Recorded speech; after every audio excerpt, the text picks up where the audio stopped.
vidéo, donc une vidéo d'apprentissage informatique. La chaîne sera donc basée sur l'apprentissage informatique. Et dans cette première vidéo, je vous apprendrai comment manipuler le langage HTML. Qu'est-ce que le langage HTML?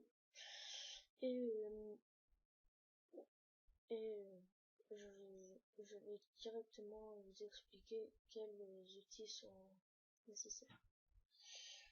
Donc, tout d'abord, il vous faut un éditeur de texte tel que Notepad++, donc sous Windows. Étant donné que je suis sous Windows, je me servirai de Notepad++. Et donc, pour le HTML, il vous suffira seulement d'un éditeur de texte, de préférence qui colore le texte, donc Notepad++. D'abord, créez un dossier. Nouveau, puis dossier. Nommez-le de telle façon à ce que vous voulez que votre site soit nommé. Pas pire ou moins. Pour moi, ce sera pire ou moins. Maintenant, nous allons changer le droit, puis faire un nouveau document texte. Puis l'appeler accueil. Maintenant, clic droit et éditoyer Notepad, qui signifie éditer avec Notepad.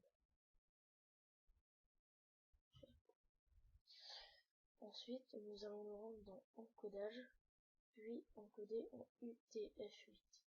Ce qui va signifier que quand nous allons mettre un caractère tel que celui-là ou celui-ci, le site va bien gérer ce caractère et donc l'afficher à l'écran du visiteur.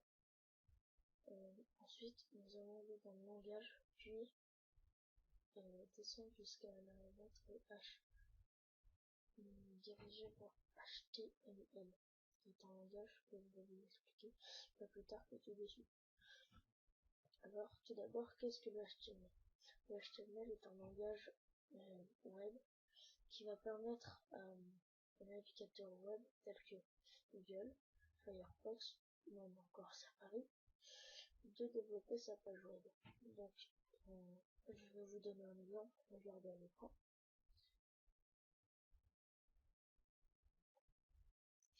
Google.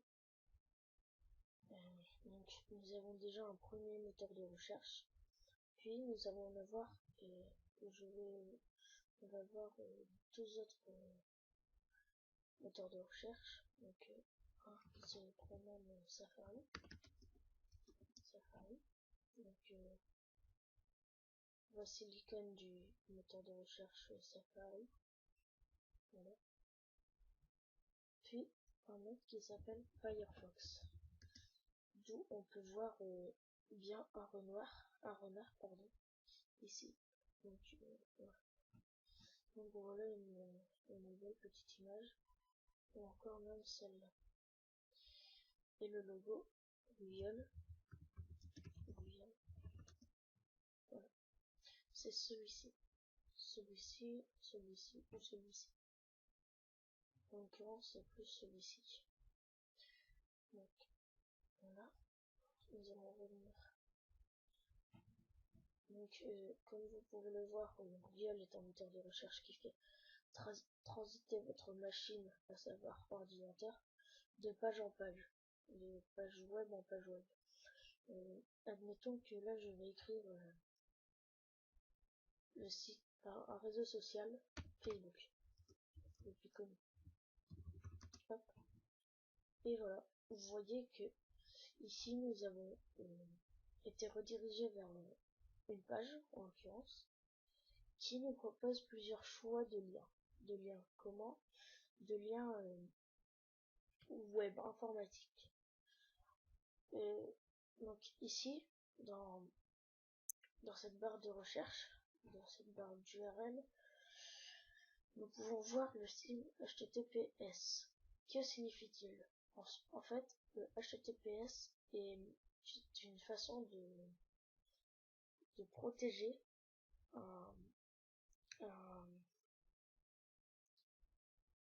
un espace web tel que la page Facebook. Je ne me rendrai pas sur Facebook dans cette vidéo. C'était juste pour donner un exemple. Et vous voyez aussi que dans cette barre, vous voyez encore une fois, comme je vous l'avais expliqué, UTF-8. Qu'est-ce que ça signifie?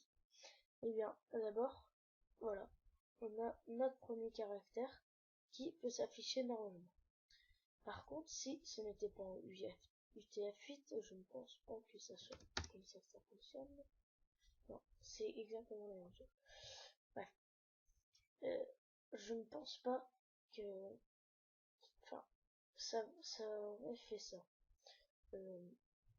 Là, ça n'aurait pas affiché le caractère E accent aigu. Ça aurait fait un rectangle avec à l'intérieur accompagné à l'intérieur, pardon, un point d'interrogation. Voilà. Donc vous voyez des informations. Search, qui veut dire chercher. Ensuite, là égal à la valeur de ce qu'on a entré, donc je ne pense pas que c'est une influence visuelle. Donc, prizy. Puis ici nous allons encore prizy voir ce que ça nous donne.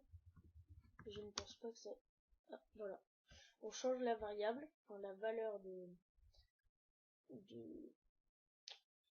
la barre d'adresse, puis nous retombons sur prizy, vous voyez. Donc comme quoi internet Google est un espace web énormément grand. Donc nous en avons fini pour Google. Et maintenant nous allons nous rendre dans fichier, puis enregistration. Vous n'êtes pas obligé de le faire, mais moi je préfère le faire. Je supprime le document texte, nommé accueil, puis je remplace .html. Voilà. Donc je vais commencer une première ligne de code. Donc un chevron, puis un point d'exclamation. DOCTIPE espace HTML. Voilà. Puis nous refermons le chevron. Voilà.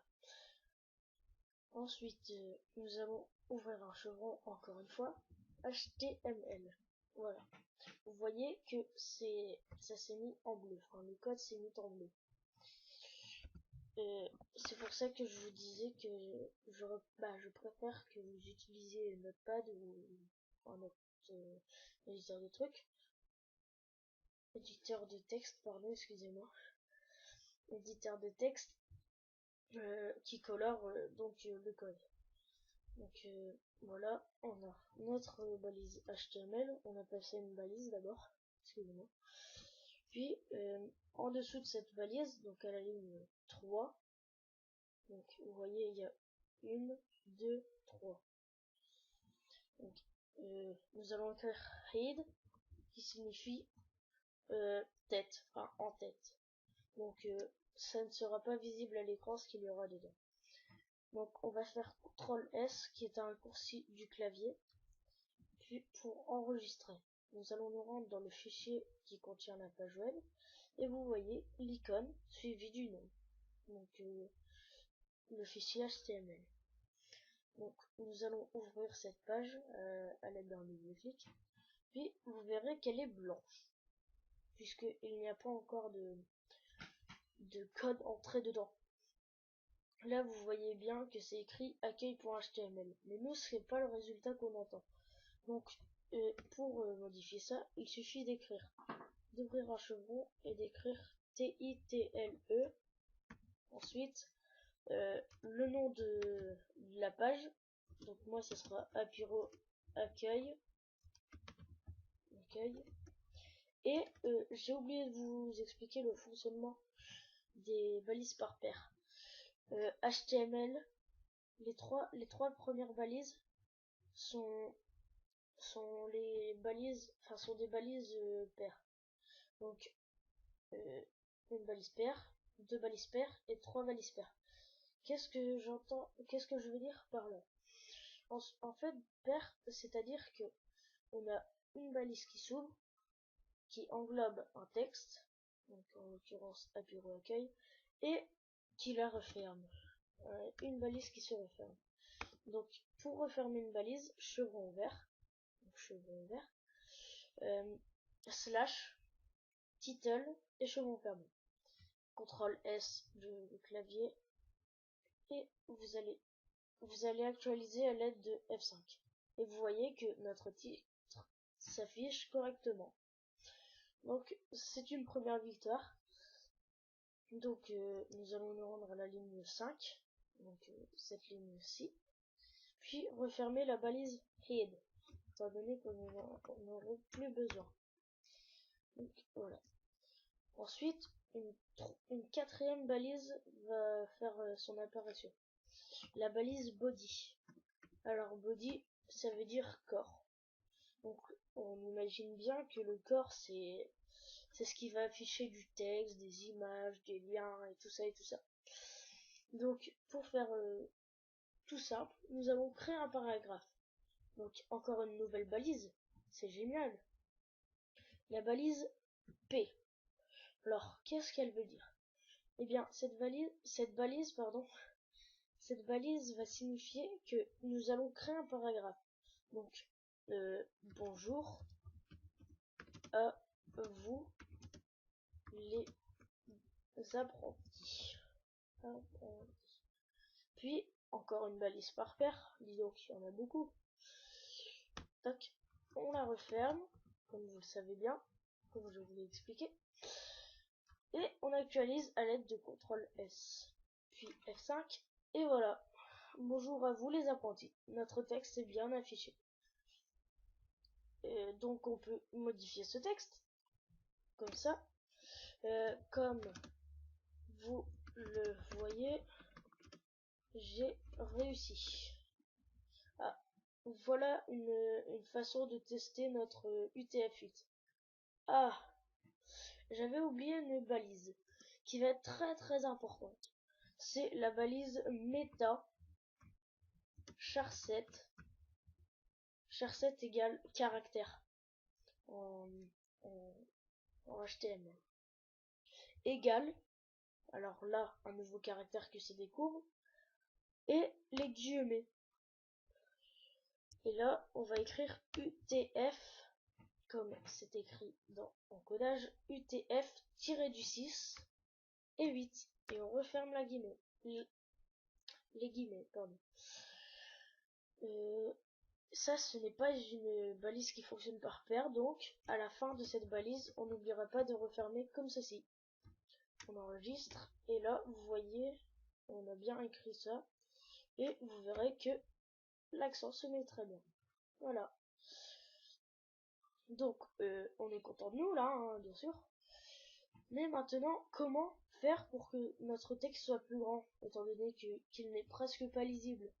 Eh bien, c'est pas dur. Vous allez insérer devant le texte une balise H1. Encore une balise par paire, dis donc. Pourquoi il y en a autant? Voilà.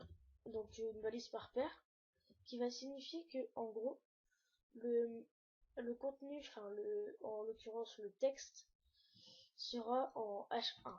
H1, qu'est-ce que c'est? Eh bien, H1, c'est une importance de texte. Donc, comme vous pouvez le voir, le texte est agrandi. Donc, il existe jusqu'à 6, donc jusqu'à H6, H2, H3, H4, H5, H6. Voilà. Donc, ici, H2, H3, H4, H5, H6.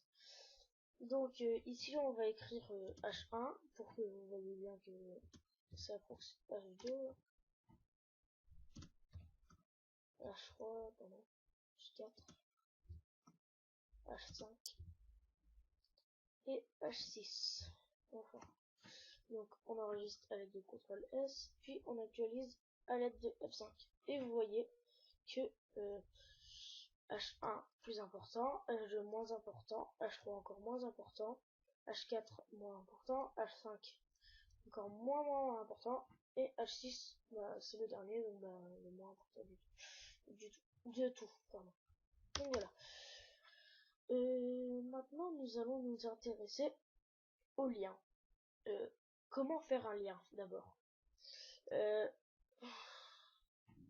lien c'est facile à faire. Donc là on va écrire bonjour, aimez-vous ce... Pardon. Excusez-moi. Bonjour, aimez-vous mon site? Donc ici nous allons ouvrir une nouvelle balise qui fonctionne de nouveau par paire. La lettre A, puis href égale href égale je l'aime, enfin il est bien. Non. Bien, voilà. On va juste écrire bien.html. Ensuite, nous allons refermer dans ce chevron sans slash, étant donné que c'est une balise qui fonctionne par paire. Nous allons écrire j'aime bien. Donc c'est exactement le même principe que ici. P et H1 englobent du texte. H1 se referme, et ainsi que P. Là c'est A, enfin, imaginons que ici c'est P, donc paragraphe et H1, qui englobe ce texte et se referme après. Puis ici nous allons refaire P, H1, bonjour. Aimez-vous mon site? Hop, on referme bien. Hop, hop, hop, hop. A, href égale mauvais. On va écrire mauvais. Point .html. On referme pas encore, mais on enlève le chevron. Il n'est pas à mon goût. Hop. Ah, et voilà. Là, vous voyez, j'aime bien. Enfin, là, il est pas encore... Donc, en fait, on va pas mettre bien. Je vais pas mettre bien, mais vous mettez ce que vous voulez. Bien. Je vais juste rajouter un N, en fait. Bien. Et là, vous voyez que tout s'affiche en bleu. Bon, c'est pas très grave, vous, ça ne le fera pas, pardon. C'est parce que moi, j'ai déjà fait des tutoriels là-dessus, et donc, voilà. Donc, là, il va nous afficher cette page web est introuvable, évidemment. Pourquoi elle est introuvable? Puisque l'on ne l'a pas encore créée. Mais là, nous avons fait un chemin, un lien relatif. Qu'est-ce qu'un lien relatif? Tout simplement, un lien relatif, c'est un lien qui va conduire vers une page qui se trouve dans votre dossier, donc dans votre dossier ici. En l'occurrence, pour l'instant, nous n'avons pas créé la page.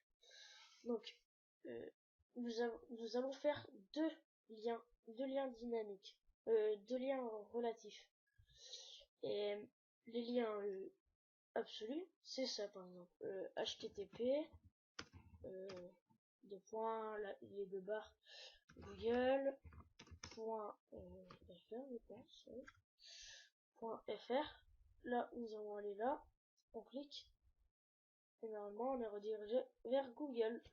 Voilà, vous voyez que nous sommes sur un lien absolu là, et là, juste en faisant ça, on arrive sur... Hop. Donc voilà, vous voyez, on arrive sur Google. On peut le faire avec tous les sites, hein. Pricey.com, je vais faire Pricey.com, Pricey.com, .com, hop, hop, hop, là je clique, et j'arrive sur Pricey.com, voilà. Voilà ce qu'un lien absolu et un lien relatif. Donc on va faire bien HTML, hop, news, et là encodage, encore une fois UTF-8, langage, on descend jusqu'à H puis sélectionner HTML, et on va prendre, d'abord on va faire comme ceci, on va refermer la balise body qui a été ouverte auparavant ici, puis on va refermer HTML, à savoir que HTML c'est toujours la dernière balise à fermer. Donc on prend tout ce code là, CTRL C qui va permettre de copier et CTRL V pour coller. Donc voilà. Apiro, je l'aime bien. Donc là c'est en titre. Hein. Hop, on supprime, enfin on va supprimer celui-là.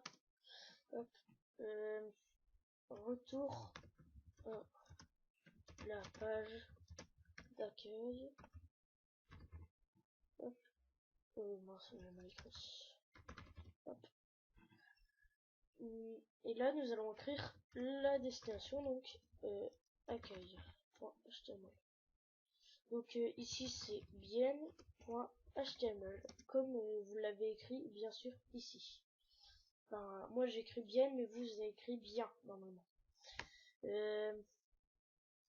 Si on va changer, oui, il est génial. Merci à vous pour ces tutoriels.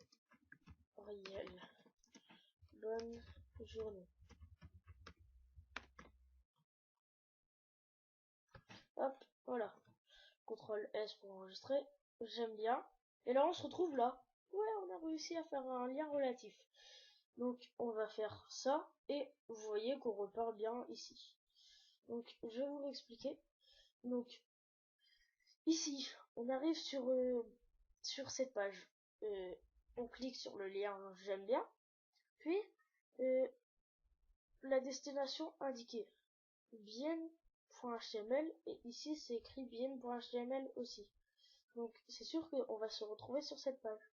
Accueil, c'est exactement la même orthographe, donc on repart sur la page d'accueil. Maintenant on va créer la page mauvais.html. CTRL-C, je l'enregistre. Top, top. News, encore en codage UTF-8, encore en langage HTML, sélection HTML, hop. Et hop, hop, hop, hop.